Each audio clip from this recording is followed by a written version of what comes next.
누가복음 17장 20절. 누가복음 17장 20절입니다. 잠깐만요. 네. 누가복음 17장 20절. 다 같이 일어나서 우리 한 목소리로 읽겠습니다. 누가복음 17장 20절. 여기 앞에도 나와 있습니다. 시간 관계상 같이 앞에 있는 거 보고 읽겠습니다. 시작. 그때의 바리새인들이 그분께 하나님의 왕국이 언제 임하겠는지 다그쳐 물으니 그분께서 그들에게 응답하여 이르시되 하나님의 왕국은 볼 수 있게 임하지 아니하고. 아멘. 자, 우리 지난 시간 잠깐 복습하고 넘어가겠습니다. 오늘 또 새로운 부분 보겠습니다. 자, 지난 시간까지 우리 하나님의 왕국에 누가 하나님의 왕국에 속하는가 하면서 하나님의 왕국의 범주에 대해서 우리가 봤습니다. 자, 첫 번째는 하나님의 왕국에 들어가야 하는 것이다. 하나님의 왕국에 들어가야 하는 것이다. 근데 누가 들어간다고요? 거기 236페이지 보시면 자, 그 조건이 맞아야 됩니다. 5가지 조건이 사실은 한 가지로 일치합니다. 즉 구원받아야 들어간다. 구원받아야 들어간다. 근데 우리의 의가 아니라 바로 여기 나온 것처럼 어린 양이신 예수님의 의로 들어가는 겁니다. 우린 그 의를 믿음으로 받아들이는 것뿐이죠. 자, 두 번째로 하나님의 왕국은 받아들여야 하는 것이다. 어떻게 받아들여야 할까요? 어떻게? B번 보시면 누구와 같이? 네, 여기 나오는 어린아이들과 같이 어린아이와 같이 받아들여야 하는 것이 하나님의 왕국이다. 자, 그리고 세 번째, 하나님의 왕국은 가까운 것이다. 가깝다. 이건 하나님의 왕국의 특징을 또 설명해 주고 있습니다. 하나님의 왕국의 속성. 자, 얼마나 가깝냐면 편의점처럼 가깝다. 예, 우리 그렇게 말씀하고 계십니다. 결코 멀리 있는 게 아니다. 하나님의 왕국은 멀리 있는 것이 아니다. 그리고 이 왕국이 또 가까운 것처럼 하나님의 말씀도 가깝다라는 걸 우리 또 봤고요. 자, 장거리 여행을 할 필요가 없다 했고요. 238페이지 넘어가시면 D. 하나님의 왕국은 또 상속받는 것이다. 상속받아야 하는 것이다. 두 번째 특징인데요. 어떻게 상속받느냐? 이것은 바로 우리가 씻겨져야 한다. 의롭게 되려고 씻겨져야 되고 거룩히 성별되어야 되고 되어야 된다. 누가 그렇게 하셨습니까? 여기 우리 포도즙과 빵을 의미하는 주의 만찬 할 때 우리가 항상 기념하는 거죠. 바로 예수님의 공로다. 예수님의 공로로 우리는 하나님의 왕국을 상속받는 거죠. 우리가 일해서 받는 것이 아니라 하나님 예수님께서 일하신 걸로 우리는 상속받는 겁니다. 자, 누가 하나님의 왕국에 속하는가? 다섯 번째 2번. 하나님의 왕국은 믿는 자, 믿음의 사람들, 믿는 자로 구성된다. 세 번째 특징이 되겠습니다. 자, 어떤 믿는 자죠? 바로 좁은 문으로 들어가는 자다 했어요. 좁은 문. 예, 넓은 길이 아니라 좁은 문입니다. 자, 그래서 하나님께서는 그 좁은 문을 들어오는 사람들에게 이 하나님의 왕국을 구성하고 하시고요. 마지막으로는 하나님의 왕국은 그리스도인의 섬김을 받아들이는 것이다. 섬김을 받는 것이다. 받아들이는 것이다. 바로 그리스도인의 섬김, 바로 일꾼들 통해서 하나님께서 그 하나님의 왕국에 들어간 사람들의 그 섬김을 받으시고 특별히 교회가 선포하는 그 복음 선포, 진리를 몸으로 보여주는 진리를 우리의 행실로 드러나게 하는 것으로 바로 하나님의 왕국이 그렇게 섬김을 받는 것이다 라고 표현하고 있습니다. 그래서 우리 뒤를 돌아보지 말라 했으면 밭을 가는 사람은 뒤를 돌아보면 못 간다. 앞으로 정확하게 똑바로 밭고랑을 똑바로 만들지 못한다는 그런 또 비유를 들어서 우리가 봤습니다. 자, 오늘은 하나님의 왕국은 어디에 있습니까? 어디에 있습니까? 자, 이 땅의 왕국들은 인지 가능한 지리적인 위치, 영토의 크기, 또 경계 등을 가지고 있습니다. 그래서 우리 예를 들어보면 열왕기상에 우리 이스라엘 백성들 솔로몬이 다스리던 그때의 모습, 그 왕국의 어떤 지리적인 위치, 또 영토의 크기, 경계가 이렇게 표현되어 있습니다. 그래서 블레셋 사람들의 땅에 이르기까지, 그리고 이집트의 경계에 이르기까지 솔로몬이 통치했다. 그 모든 왕국을 통치했다라고 표현이 되어 있습니다. 그리고 또 뭐 어떤 지역, 어떤 뭐 어디서부터 어디까지 다 이렇게 범위가 있습니다. 그런데 하나님의 왕국은 어떻습니까? 어디에 있습니까? 그 경계는 또 어디까지입니까? 자, 첫 번째로 자, 다 같이 읽어볼까요? A 시작. 하나님의 왕국은 만질 수 없습니다. 예, 하나님의 왕국은 만질 수 없습니다. 그러니까 한마디로 물질이 아닙니다. 라는 거죠. 예, 그 첫 번째 17장 20절 우리 아까 함께 읽은 부분입니다. 하나님의 왕국은 뭐 할 수 있게 임하지 않습니다. 했죠? 뭐 할 수 있게? 예수님께서 하나님의 왕국은 볼 수 있게 임하지 않는다라고 말씀하셨어요. 근데 우리가 이 앞에 바리새인들의 질문을 한번 보겠습니다. 왕국이 언제 임합니까? 라고 물었어요. 그때 예수님이 대답이 볼 수 있게 임하지 않는다. 여러분 언제라고 물었는데 예수님이 볼 수 있게 임하지 않는다. 동문서답하신 겁니까? 예수님은 그럴 리가 없죠. 그런데 왜 그렇게 대답하셨습니까? 자, 그 다음 구절 한번 보겠습니다. 21절. 자, 그것이 이제 2번 답이 되겠는데요. 하나님의 왕국에 대해서 예수님이 뭐라고 대답하냐면 보라, 땡땡이 있다. 보라, 땡땡이 있다. 뭐죠? 여기 있다. 또는 보라, 저기 있다. 할 수 없다는 거죠. 그러니까 이거는 예수님이 언제로 물음을 받으셨는데, 질문을 받으셨는데, 어디로 대답을 하셨어요? 어디? 위치. 자, 이거 보세요. 그래서 예수님이 왜 이렇게 어디에 있는지를 알려주셨는가? 언제가 아니라. 왜 그럴까요? 자, 우리 바리새인들이 항상 말과 행동이 달랐어요. 그러니까 겉과 속이 달랐던 거예요. 그러니까 바리새인들 마음속 질문은 예수님이 대답하신 그거였던 거예요. 원래는 어디로 물은 거예요. 그런데 그들의 겉은 언제로 바꾼 겁니다. 예수님이 그들의 마음을 꿰뚫어 보신 거예요. 이 위선자들이 자기 마음속은 어딘데, 어디로 물어야 되는데 겉은 언제로 물은 겁니다. 자, 우리 4장 20절 한번 볼까요? 이게 다 연결되는 겁니다. 자, 하나님의 왕국은 말에 있지 않고 어디에 있다고 고린도전서 4장 20절에 말씀하냐면요. 이는 하나님의 왕국은 말에 있지 아니하고 어디에 있다고요? 권능에 있기 때문이라 했습니다. 권능. 3번의 답이 권능입니다. 자, 우리 그러면 다시 바리새인과 예수님의 그 질문과 대답 볼까요? 왕국이 언제 임합니까? 예수님은 말에 없고 권능에 있다. 또 이렇게 말씀하셨어요. 언제가 아니라 예수님의 또 두 번째 대답은 언제가 아니라 무엇에 있는지 또 말씀해 주신 거예요. 이 위선자들은 말은 늘 선한 것 같지만 그들 속에는 권능이 없다는 걸 예수님이 빗대어서 우리 말씀해 주신 거라고 볼 수가 있습니다. 그래서 이 위선자들은 성령님이 없지만 성령님이 활동하는 거에 함께하지 않지만 마치 그러한 것처럼 자신들을 꾸미고 포장한다는 것을 예수님이 그들 앞에서 드러내신 거라고 볼 수 있어요. 우리 데살로니가전서 1장 5절에 가서 보시면 이렇게 나와 있습니다. 우리 사도들의 모습은 바른 모습이었죠. 그래서 그들은 말로만 하지 않았습니다. 권능과 성령님과 많은 확신인데 그것이 어떻게 드러납니까? 이렇게 어떤 사람이었는가? 그러니까 삶이에요. 사도들의 삶으로 그들은 복음을 선포한 겁니다. 말로만 하는 것이 아니라 정말 우러나온 거죠. 아까 예수님께 질문한 그 내용들이 이제 일치하는 겁니다. 이 바리새인들은 예수님을 믿으려고 하지 않았어요. 거부하려고 했어요. 그러니까 하나님의 왕국에 대해서도 왜곡된 시각을 가지고 보려고 했어요. 그러니까 그들의 질문들이 다 예수님을 시험하는 거예요.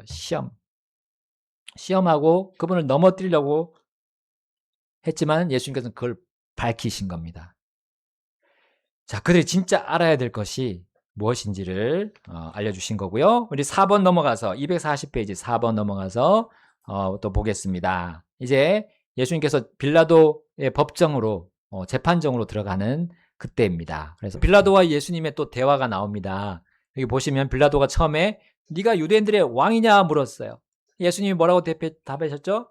내가 스스로 말하느냐 아니면 다른 사람에게 들은 것을 말하느냐라고 했어요. 그때 빌라도가 내가 유대인이냐 하면서 내가 무엇을 하느냐라고 물었어요. 그때 예수님이 대답 이제 이거였습니다. 18장 36절. 예수님이 대답하신 거 한번 찾아보세요. 네, 하나님의 왕국은 예수님이 어디에 어떻게 하지 않았다 했죠? 예, 이 세상에 속하지 않았다라고 말씀하셨습니다. 특별히 예수님은 내 왕국이다 했어요. 내 왕국. 예, 바로 하나님이신 그 예수님만이 말씀하실 수 있는 거죠. 내 왕국이 여기서 나지 아니하느니라. 지금은 내 왕국이 여기서 나지 않는다라고 말씀하셨어요. 자, 다시 한번 우리 빌라도와 예수님의 질문. 내가 유대인들의 왕이냐? 내가 무엇을 하느냐라고 물었을 때 예수님이 내 왕국은 이 세상에 속하지 않는다. 만약 이 세상에 속한다면 내 종들이 싸워서 나를 유대인들에게 넘겨지지 않게 했을 것이다. 근데 예수님이 또 동문서답하신 겁니까? 아니죠. 빌라도의 질문에 또 의중이 있었던 거죠. 예. 네가 유대인들의 왕이냐? 네가 무엇을 하느냐? 빌라도는 예수님에 대해서 예, 유대인들이 말하는 걸 그대로 말한 거죠. 말했을 뿐입니다. 그런데 위협을 느낀 겁니다. 예수님이 유대인들의 왕으로서의 그런 말이 들려오니까. 왜냐하면 지금 자신이 총독으로서 유대인들을 관할하고 있는데 이 예수라는 사람이 와가지고 예, 왕이라고 사람들이 막 부르는 거예요. 자, 이건 그때 로마 시대 때 예, 모습을 그린 겁니다. 이거 발굴한 것 같아요. 그 고고학자들이. 이거 뭐 하는 거라고 보이세요? 뭐처럼 보입니까? 예, 이 손에 든 것이 뭔가요? 예, 창도 있고, 검도 있네요. 예, 로마 시대 콜로세움 안에서 뭘 했어요? 누가 뭘 한 거예요? 검투사들이, 예, 싸운 거잖아요. 검투사들이 싸운 거. 그러니까 이제 정말 이 예수라는 사람이 유대인들의 왕이라면 빌라도는 뭘 해야 됩니까? 예수님과 싸워야 돼요. 싸워야 되는데 일단 이상한 거예요. 같은 유대인들에게 잡혀서 와가지고 범죄자로 지금 지목이 된 겁니다. 네. 근데 빌라도는 다 캐보려고 한 겁니다. 예수님을 따르는 사람들도 있다는 걸 알고 있고, 그리고 그들이 일어나서 싸운다면 자기도 싸워서 자기의 그 권력을 유지를 해야 되잖아요. 그러니까 위협을 분명히 느낀 겁니다. 빌라도가. 그걸 예수님이 캐치를 하시고 하신 대답이 이거였던 겁니다. 걱정하지 말란 거예요. 너가 생각하는 그거 아니다. 내 왕국은 여기에 속하지 않는다. 그래서 만약에 그렇다면 내 종들이 싸웠을 것이다. 자, 그러나 우리가 성령의 검은 있다는 걸 우리는 알아야 됩니다. 검투사들의 검이 아니라 우리 교회는 주님께서 주신 검이 있습니다. 바로 성령의 검입니다. 예. 예. 사실은 그 검투사의 검보다 더 예리하고 더 확실한 무기가 우리 교회들의 손에 하나님께서 쥐어주셨습니다. 말씀입니다. 또 그 말씀이신 예수님이 그 빌라도 바리새인들의 마음을 다 꿰뚫고 계시잖아요. 그 권능의 말씀이 우리에게 주어졌다는 게 얼마나 감사합니까? 여러분, 어떤 어려움이 있더라도 그것을 다 깨서 분별할 수 있고 우리가 그것으로 위로를 받을 수 있게 하는 거 하나님의 말씀입니다. 여기에 우리가 굳게 선다면 우리에게 문제들이 금방 해결이 또 될 것입니다. 자, 5번 넘어갑니다. 그럼에도 불구하고 하나님의 왕국은 눈에 보이지 않는 것 같지만 또 만질 수 없는 것 같지만 실제적으로 우리에게 다가온다는 거. 이게 고통으로 가져온다라고 했습니다. 근데 좋은 고통입니다. 데살로니가후서 1장 5절 여기 보시면 하나님의 왕국을 위해 또한 고난을 겪는다. 이 초록색 글씨를 한 이유가 부정적인 게 아니라 긍정적인 거라는 뜻이죠. 이 고난이 우리에게 필요하고 그것이 나중에 상으로 바뀔 것이기 때문입니다. 자, 요한계시록 1장 9절 요한이 거기 유배돼 가지고 고난을 겪고 있었습니다. 여기 환란을 제가 색깔을 안 칠했네요. 여기 녹색으로 칠해야 되는데 환란, 인내. 예, 이거 예수 그리스도의 왕국 때문에 그가 당하고 있다고 했습니다. 반모라는 섬에서.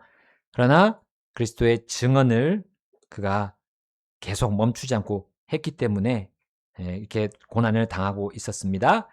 이것은 그러나 결국은 하나님께서 갚아주실 보상이 연결되는 부분입니다.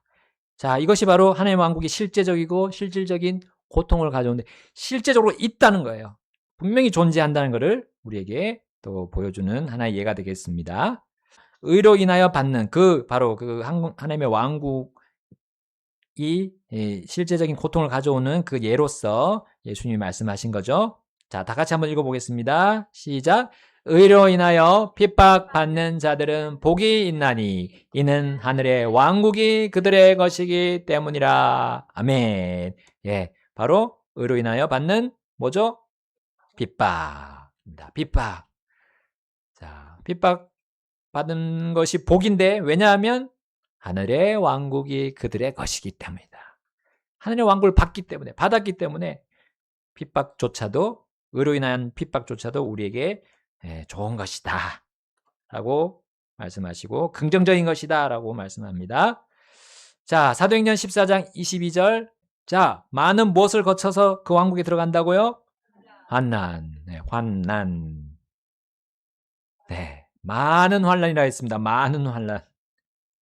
우리가 평생토록 우리가 받지만 그 힘든 일이 있겠지만 거쳐가는 과정이다. 그래서 아마 철로 역정이 그러한 모습을 보여주지 않나 싶습니다.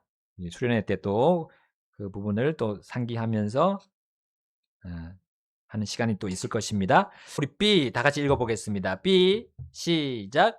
하나님의 왕국은 불가시적입니다. 불가시적 무슨 뜻이죠? 보이지 않는다. 그렇습니다. 보이지 않는 것이다. 하나님의 왕국. 우리의 육체의 눈으로 볼 수 없다. 자, 누가복음 17장 21절. 우리 하나님의 왕국은 무엇들 어디에 있다고요? 너희들 안에. 예, 그렇습니다. 너희들 안인데 자, 그 너희들이 누굽니까? 너희들이 누굽니까? 아까 우리 질문한 그 바리새인들입니까? 바리새인들은 믿지 않았기 때문에 당연히 그렇게 할 수 없죠. 바로 믿는 자들, 신자들이죠. 우리 지난번에 배웠죠. 누가 하나님의 왕국에 속하는가? 믿는 자들이죠. 믿는 자들로 구성된다 했습니다. 그러니까 신자들이라고 표현하시면 되겠습니다. 하나님의 왕국은 신자들 안에 있다 했어요. 신자들 안에. 구원받은 사람들 안에 있는 게 하나님의 왕국이다 했습니다. 자, 그것에 대해서 우리 요한복음 3장 8절이 또 이렇게 보여주고 있습니다. 예, 성령에서 난 사람을 우리는 신자라고 볼 수 있죠. 예, 바람이 불어 어디로 가는지 우리가 눈에 안 보이는 것처럼 예, 성령에서 난 사람도 그렇다 했습니다. 우리가 구원받은 사람이 뭔가 겉으로 바뀝니까? 겉모습이 이렇게 변신 로봇처럼 이렇게 막 바뀝니까? 아니잖아요. 속이 바뀌는 거죠. 죽은 영이 살아나는 거죠. 그것처럼 하나님의 왕국도 이 중생의 기적, 구원받는 이 기적이 가져오는 열매로만 나타난다. 그러니까 우리가 구원받은 사람으로서 사는 삶입니다. 우리가 구원받은 자로서 자연스럽게 드러나는 삶. 죄를 미워하게 되고 옛날보다 또 죄에 대한 민감도가 있고 하나님을 생각하는 게 달라지잖아요. 그게 바로 하나님의 왕국에 속한다는 것을 드러내 보여주고 또 하나님의 왕국이 실존한다는 걸 보여주는 겁니다. 그래서 예수님께서 오셔서 회개하라. 하늘의 왕국이 가까이 왔다. 하나님의 왕국이 가까이 왔다라는 말씀을 하셨잖아요. 그러니까 그것은 예수님 자신이 그 왕국의 왕으로서 오신 것을 의미합니다. 그러니까 그 예수님을 받아들이면 하나님의 왕국이 들어오는 겁니다. 그 사람 삶 속에 들어오는 거예요. 예. 그래서 하나님의 왕국은 일단은 불가시적이다라는 그 뜻을 지금 설명하고 있습니다. 자, 그 다음에 우리 바울이 또 설명했네요. 자, 로마서 14장 17절. 자, 거기 보겠습니다. 하나님의 왕국은 어떤 것과 어떤 것 아니다 했습니다.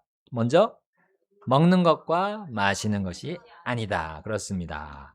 먹는 것과 마시는 것이 아니다. 하나님의 왕국은. 예. 그러니까 가시적이고 만질 수 있는 것들이 아니다라는 의미입니다. 자, 그리고 오직 성령님 안에서 뭐라고요?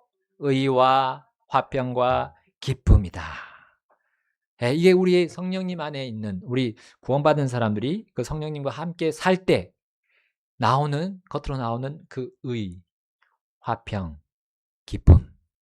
그러니까 세상의 것들과 다른 겁니다. 세상에서 생각하는 의로움, 세상에서 사람들이 일반적으로 생각하는 화평, 세상 사람들이 생각하는 기쁨, 그것과는 다르다는 거예요. 그것이 하나님의 왕국이라는 겁니다. 자, 그래서 결국은 예수님으로 종결이 됩니다. 우리가 하는 의, 우리 사람이 생각하는, 추구하는 화평, 평화, 예?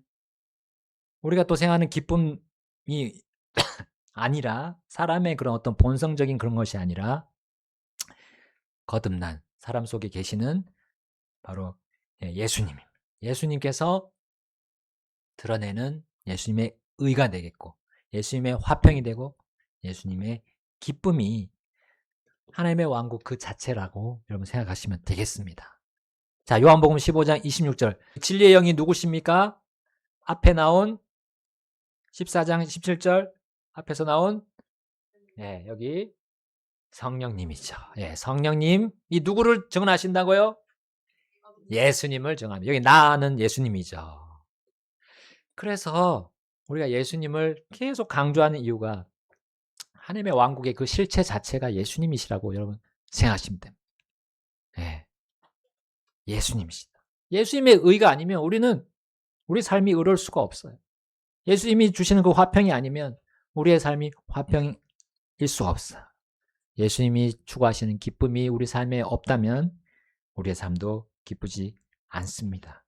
그러니까 하나님의 왕국은 이것과 예수님과 떨어질래야 떨어질 수 없다. 근데 우리가 예수님을 지금 눈으로 볼 수는 없잖아요. 우리가 눈으로 볼 수 없지만 믿었습니다. 주신 말씀으로 우리 믿었어요. 그리고 우리 그분을 이제 우리가 보는 것처럼 볼 날이 옵니다. 그러니까 지금은 하나님의 왕국이 불가시적입니다. 그러나 우리 주님께서 우리를 부르실 때 우리가 천국에 가든지, 우리가 몸이 죽고 천국에 가든지, 아니면 주님이 다시 오셔서 우리가 가면 하나님의 왕국이 이제 가시적으로 변하게 될 겁니다. 또 하늘의 왕국이라고 표현한 이 세상의 또 왕국이 하나님께서 내려오셔서, 예수님께서 오셔서 다스리는 진짜 이 땅에 그 보이는 가시적인 왕국이 올 겁니다. 지금은 아니잖아요. 예수님께서 말씀하신 건 지금 내 왕국이 이 땅에 있지 않는다. 그러나 나중에는 온다는 거죠. 자, 그렇게 지금 우리가 이렇게 이 하나님의 왕국에 대한 생각을 가지시고 사실 때 주님께서 우리에게 놀라운 또 복으로 챙겨주시고, 또 뒤에 부분 우리 또 나가서 더 보시게 되면 또 주님의 은혜를 우리가 또 체험할 수 있을 것입니다.